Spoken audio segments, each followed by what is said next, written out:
Today we'll show you how to install the Tekonsha Brakeman IV trailer brake controller, part number 8507120.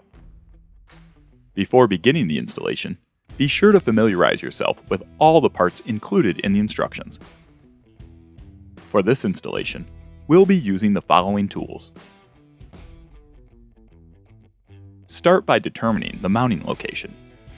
As you make your decision, keep in mind that the Brakeman IV is a time-based brake controller that can be mounted in any direction and in any location as long as it can be seen and operated by the driver.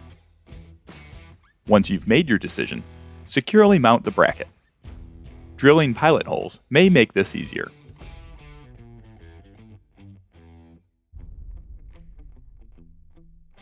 Use the supplied number 8 by 3/8 inch screws to secure it to the vehicle's dashboard.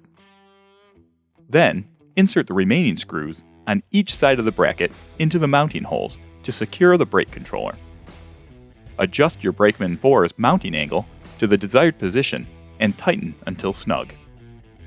Next, we will connect the brake controller to the vehicle's wiring.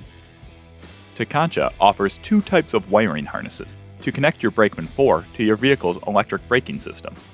The universal harness can be used to hardwire your brake controller into any vehicle's braking system, then easily snaps into the universal connector on the brake controller.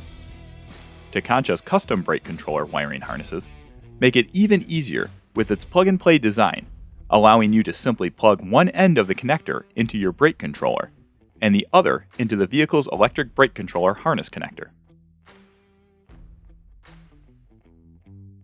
For this installation, we chose to use a custom brake controller wiring harness to connect the Brakeman IV. It is recommended that you set up and test the functions of the brake controller with the trailer before towing. That concludes the installation for a Tekonsha Brakeman IV trailer brake controller, part number 8507120. For more information on this and other great Tekonsha products, visit tekonsha.com.